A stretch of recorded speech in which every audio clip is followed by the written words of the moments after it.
Hi, my name is Laurie. Welcome back to DR Boxing, a regular boxing show taking place each week where we discuss all the relevant topics in boxing. Quick introduction. To my left, we've got my boy Shane in the house. What's up, man?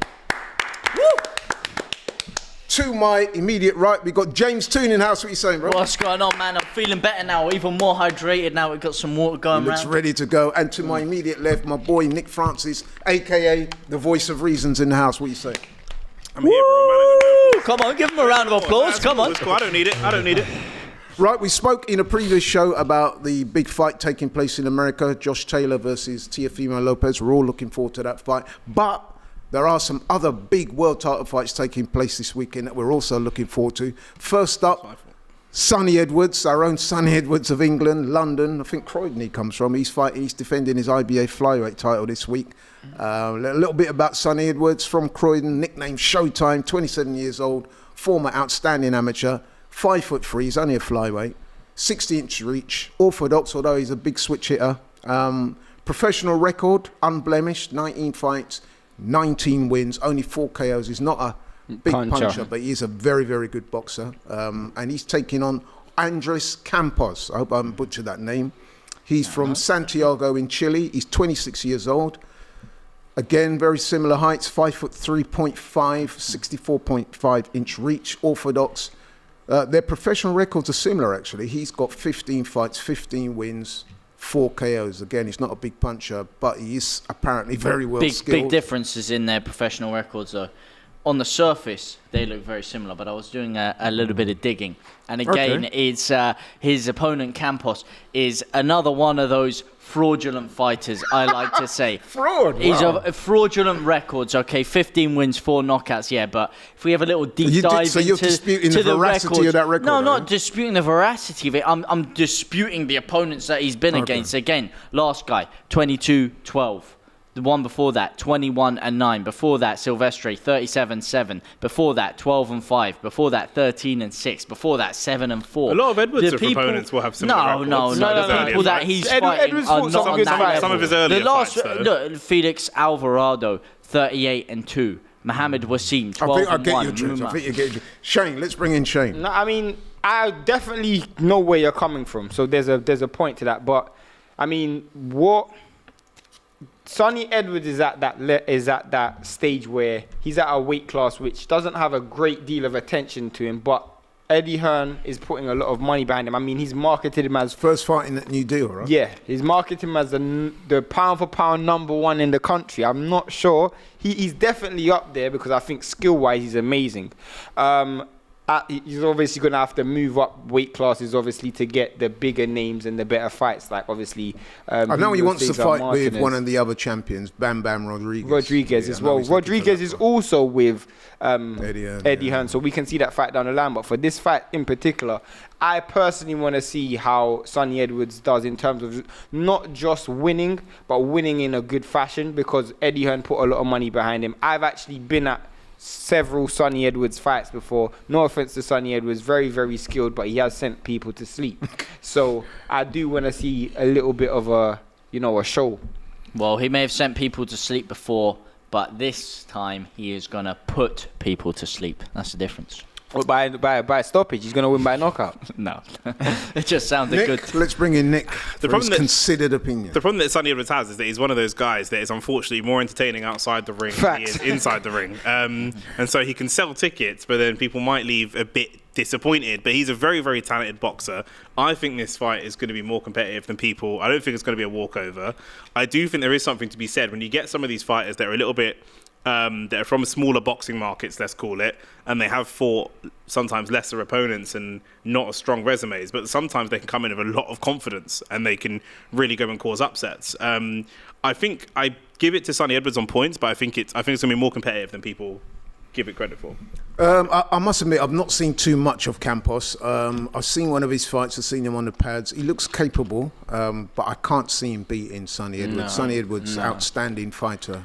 And the thing with Sonny Edwards is he's so difficult to beat because he's so good at what he does. Definitely. He's not the most exciting, but he's a very good boxer, excellent footwork, his timing, his judgment of distance, his defensive skills, head movement are I would say, up there with the best boxers in this country right now. Maybe, I think it's because maybe he's the a best. flyweight. Maybe the best. Yeah. Obviously, punching power, he doesn't have a lot of that. But in terms of pure skill and stuff like that, Him and he's Eddie right have on. gone from enemies to frenemies, sort of thing. Yeah, They were going at each other for a while, and I think Sonny Edwards has given him some home truths, and he might have just given him some You money. could Just said, say "Hey, that's the they thing with are Sonny best Edwards. of He's enemies. actually, He's a bit uncontrollable." yeah, outside the ring, he's actually quite entertaining. Definitely. He's always picking fights with somebody. Yeah. On But there's Twitter and only stuff so like long that. you can go entertaining people outside of the ring and not doing it inside No, of the but ring you know, before the shtick do you know starts what to fail. though? He's got his next 2 fights, which apparently is gonna be Bam Bam and Julio Cesar Martinez. He doesn't even have to look overly good in that fight because those are good names. Plus, both of those fighters are gonna bring it. Both of those guys are knockout artists. So it's just get through this fight and get to the next one. But I think he needs to look convincing in this fight. Facts. I think Right, he does okay, it. And I let's think go he there. will- Let's I go think there. he will look Predictions. convincing. Will he go? Will he do? Yeah. Will he win and I know will- the how will line. he win? The How will line. he win? The line I said before about putting people to sleep. Unfortunately, I don't think it's going to happen. I think it's going to be a decision from Sonny Edwards. Like you say, very, very, very technically slick boxer. You can find beauty in that. Personally, I don't think that's going to attract a lot of casuals or a lot of people that like to see, a bit more ferocity in their fighting style. It's not really Sonny Edwards, but I think this one is a walkover fight. I don't think. Yeah, I it's think even we're a all pretty conversation. much agreed that Sonny Edwards is going to be too good for this guy. I'm looking forward to A seeing crossroads fight, as you like to say. No, not really. I think Sonny Edwards The is... direct, straight over the roundabout second. Yeah, I think we're all pretty much agreed that Don't Sonny indicate Edwards left. is going to win this one and win it quite comfortably. I don't see any real pitfalls for him in this. I just hope, for the benefit of the fans watching, that Campos Comes to fight. I'm in that and makes a camp. good I effort. think it'll be more competitive than we're giving it credit for, but I still think Well, Sonny let's Edwards hope so. wins. Yeah. Yeah, Ah, let's it's man, Campos fraudulent 15-0, man. He beat you. Fraudulent. Go ahead. You're both 5'3". You can fight. Well, obviously Okay, he beat calm me. down. Order. Parliamentary procedure. Moving on, because there are a couple other fights I want to talk about. A non-title fight. Jaime Munguia of Mexico, young guy, highly touted, former world champion. He's taking on Sergey Derevyanchenko in California this week. Sergey Derevyanchenko is a good fighter. We've got our Eastern European correspondent here. He can tell us all about Derevyanchenko. But Derevyanchenko's been around. He's from the Ukraine. He now lives in New York. Been around a while. Good fighter. He's been like a kind of gatekeeper for some Very of the better much champions so. over the years. So I'm sure he'll test Munguia this weekend. Shane, let's start with you. I You mean, know a little bit about Derevyanchenko, don't you? Honestly, Derevyanchenko, obviously he's still with Andre Rozier. He used to coach Danny Jacobs as well, good coach. But he's just fallen on the wayside. He's had some real tough fights and some controversial decisions. Some people thought he beat Golovkin. Some people thought he beat Danny I Jacobs. thought he beat Golovkin that night. Exactly. Yeah. So he did have a very good period of his time where he was making a lot of competitive fights, and he was a tough opponent for a lot of people, Danny Jacobs especially. But when I watched the Carlos Adames fight, he got absolutely destroyed. I remember watching that fight and I thought, yeah, this guy, when you've had too much tough fights before and then it just catches up on you, that's what happened in that fight, So I think he's definitely past his best. However, I'm not a fan of Munguia in terms of his fighting style, very much face first. He Throws a lot of punches. Throws a lot of punches, but doesn't have a great deal of defense. And also, I think he's getting better, though. I don't know his direction, because he was very good at 154, very good resume. Then he moved up to 160. He turned down the fight with Charlo, turned down the fight with Andrade, and now fighting Derevyanchenko. I'm not quite sure where his head his is fight's at. at super middleweight.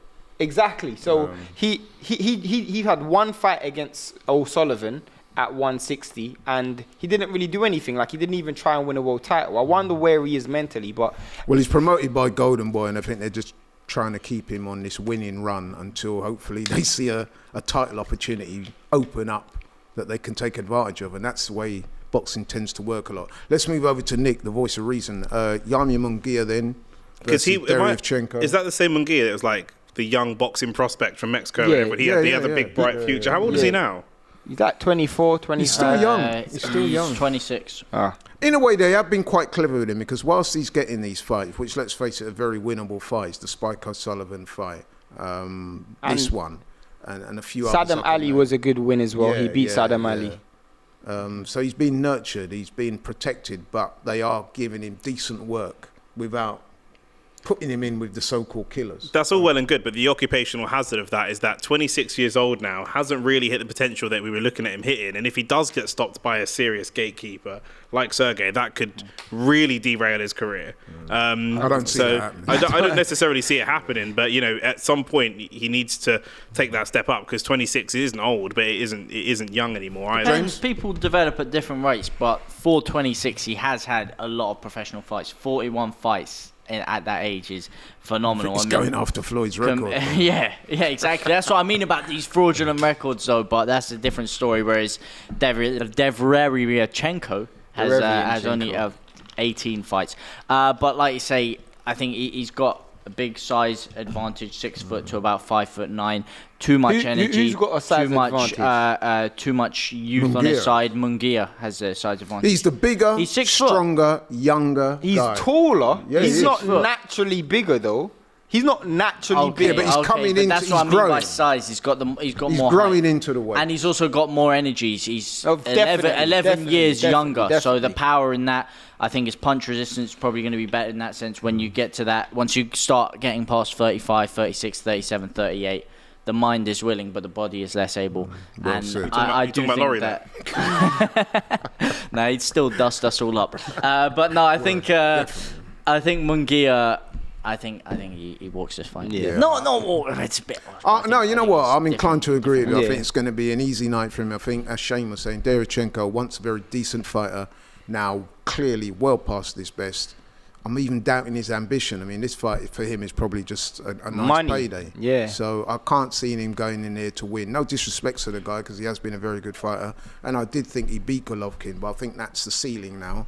Anything else is on the way down, and I just think Munguia, too young, too strong, too big, too ambitious, and I think Munguia could even be a late stoppage for me.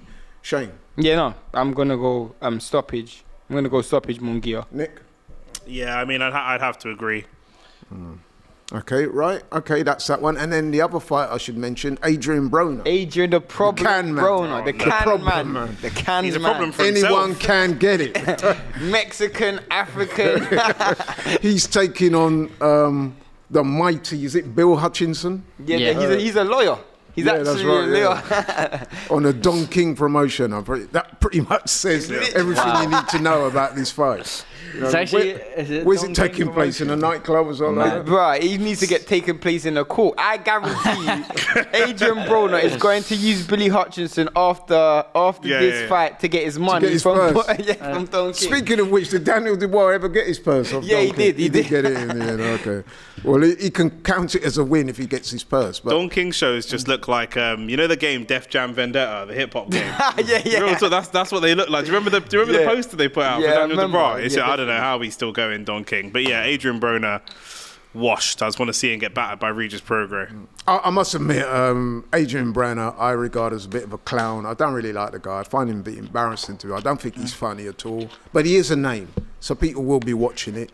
As for the fight itself, come on, bro. Like, he's going to win and win easy. The I guy's don't know why. carefully selected opponent. Why do you say he's going to win and win easily? When was Because the I don't see them getting It's him an more opponent with a not pulse. rating Bill Hutchinson than. No, however, he fought a guy, Adrien Broner's last fight, I think it was Santiago or something. You could arguably say that guy was a nobody, and he basically almost beat Adrien Broner. I can't tell you the last time I saw Adrien Broner let his hands go and actually win a fight convincingly. But it's been a long time since he's actually fought. I mean, the last win he had before then was Grandos in 2017. Yeah. And since then, Granados, you mean? I got- draw. Adrien, he lost Granados, that sorry. fight. He lost. That was Then a 2 robbery. losses, Pacquiao. But he's so inactive, man. Fought Pacquiao in 2019. He's had a whole host of 2021. problems. Drink, Prison. drugs, prison, money, you name it. He's had problems with it. Baby mother as Nick said, he's problems. totally washed.